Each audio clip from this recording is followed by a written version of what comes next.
The story starts with Yamamoto, a first-year college student, mopping the bathroom floor. He feels a sense of joy as he sees the tiles begin to sparkle. Cleaning gives him satisfaction because he can see the immediate results, unlike some people who can be quite rude. When he stands up, he is shocked to see the time and quickly hurries to his late-night job where he makes decent money. Luckily, the convenience store is situated near a residential area, so there aren't many customers during the night. Tonight is particularly slow, which makes him feel bored, and he even starts to worry about the store's future. When he finally hears a customer enter, he feels a little happy. To his surprise, he recognizes the customer's voice calling him by name, saying it's been a while since they last saw each other. When he looks up, he is shocked to find a young girl, Hayashi, standing in front of him. He can't believe she also lives in Tokyo. Just then, Hayashi asks if he lives nearby, and he responds that his apartment is close, then inquires about hers. She doesn't give a clear answer, so he asks which university she attends. This time, she tells him she is at K University, which really impresses Yamamoto.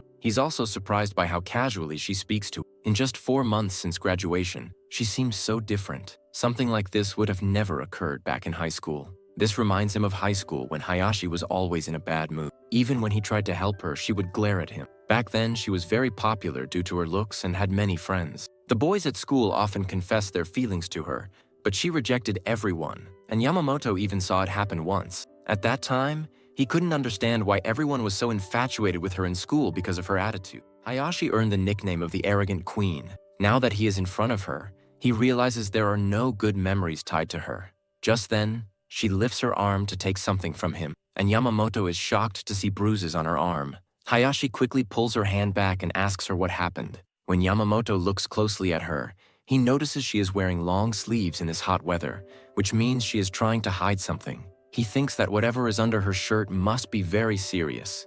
In his shock, Hayashi admits that her boyfriend did this to her. She goes on to explain that she lives with her boyfriend, and Yamamoto comments that she is moving too fast. His comment seems to irritate Hayashi, who tells him to stop talking so much. She suddenly starts to walk away while Yamamoto stands there, realizing he must have upset her. However, he is not surprised since she has always seemed to dislike him. He still can't figure out why she confided in him about her abusive boyfriend, which shows she has let her guard down a bit. Suddenly, it dawns on him that she might face more abuse if she goes back home. He calls her name and asks her to stay at his place tonight. When he makes the offer, she glares at him with anger, and Yamamoto quickly raises his hand in surrender, assuring her he won't do anything, as if she is still worried. He even offers her a spare key. Instead of going home, she should either stay at his place or talk to her parents about her situation. Hayashi suddenly responds that her parents have disowned her, because they were worried when she decided to move in with her boyfriend and cut her off. Because of that, she even dropped out of college. All this news is really surprising to Yamamoto, but he still says she shouldn't go back and asks her to wait while he gets the spare key and texts her the address. Before he leaves, Hayashi says she doesn't need the key and will just wait for him to finish his work. Yamamoto agrees and tells her to read something since his shift will be over in an hour. While she keeps herself busy, he can't stop thinking about how everyone loved Hayashi in school. But now she seems so different. When his shift is done, they go back to his place. He proudly says how clean it is, but she responds that it just feels empty. Instead of focusing on what she said, he tells her to relax while he makes some tea. As he prepares the tea, he thinks about how strange this all feels. Even though everything happened naturally, it still makes him really nervous. He doesn't plan to do anything weird. Once he gives her the tea, Hayashi says it's surprising that she owes him one now. Yamamoto quickly says it's not a big deal since he did it because it was the right thing to do. While Hayashi casually mentions that it's good timing because both she and her boyfriend needed to chill, she also says her boyfriend must be in a bad mood since he doesn't hit her casually, which usually happens when things are tough at work. She explains that she knows he needs her support. Yamamoto points out that the younger version of her would have never talked like that. Hayashi just gives a short answer, suggesting that people change over time. As he listens to her reasons, Yamamoto starts to wonder if stopping her was the right choice. If what she says is true, maybe he should have let her leave. But instead, he offers her to stay the night at his place. Hayashi smiles at this and says that a younger Yamamoto would never have made such a suggestion. Changing the subject, she asks for some of his old clothes so she can take a shower. When she comes back, she casually mentions how tidy the bathroom looks. However, Yamamoto can't concentrate on what she's saying. His eyes are drawn to her bare legs, which have visible bruises. Seeing his worry, Hayashi quickly explains that her boyfriend sometimes gets mad, but she insists it's not a big deal. Yamamoto brings up the bruises, but Hayashi just gives him a sharp look. From her reaction, he realizes she doesn't want to talk about it anymore. Still, he decides to bring it up again. He tells her that someone like her boyfriend isn't worth being with. But Hayashi seems annoyed and says he doesn't understand anything. Yamamoto calmly responds that he's just sharing his thoughts and it's up to her whether to take them seriously. He explains that if something bad happens to her and people start asking questions, he would probably be blamed for not doing anything. He then thinks about how odd it is that she still wants to support someone who hurts her when he's stressed. He admits he never thought she would end up like this. It's clear to him that her boyfriend is taking advantage of her, yet she stays with him. He finds it hard to believe she could be so selfless, which is something you don't see often. Even though he doesn't fully get why he's feeling so angry, he warns her that staying in that relationship could mess her up. But if she still wants to go back, he won't stop her. When he finally stops talking, Yamamoto starts to worry that he might have said too much. He begins to understand that if she decides not to listen, there's nothing he can do to change that.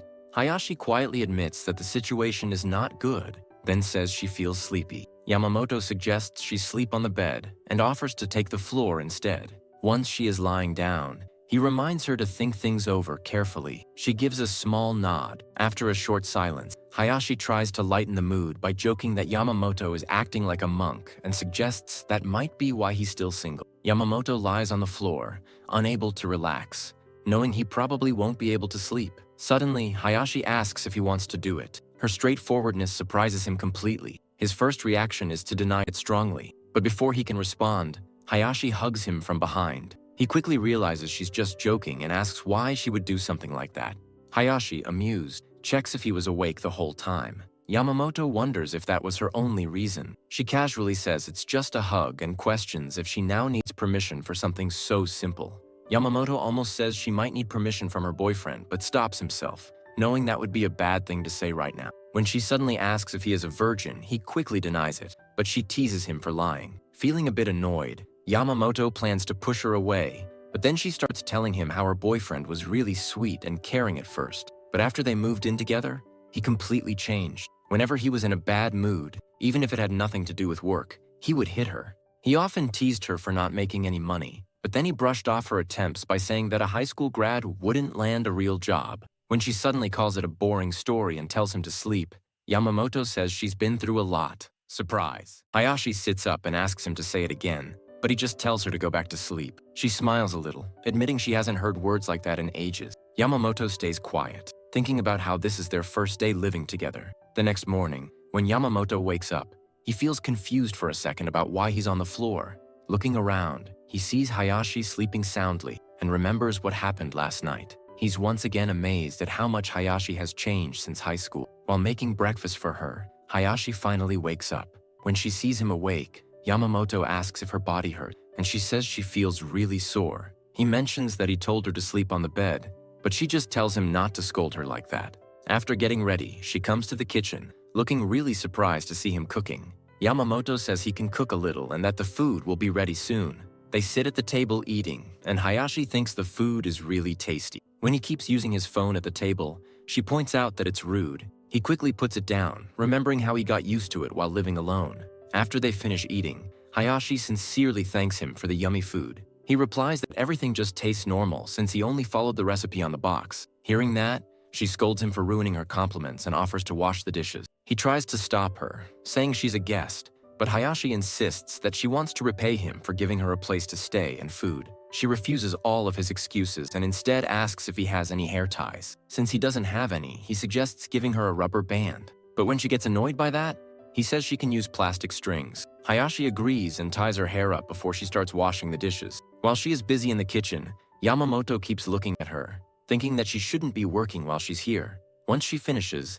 they sit at a table to talk about what her next step should be. Yamamoto tells her that it's up to her to decide what she wants to do. Hayashi responds that she gets that, but she's worried about making the wrong choice. When he hears this, Yamamoto advises her to look at the situation objectively so she can make a better choice. He reassures her that if she examines the situation closely, she won't regret her decision. Hayashi disagrees, saying it's hard to see things objectively because emotions can get in the way sometimes. She's also annoyed by how confidently he said she wouldn't regret her choice. Yamamoto replies that it's not a big deal and adds that she will be okay. She still doesn't understand how he can say that, to which he responds that he's here for this reason. Noticing her confused look, He quickly clarifies that he means she isn't alone this time and can talk to him before making a decision. Hayashi finds it strange because he sounds really reliable right now.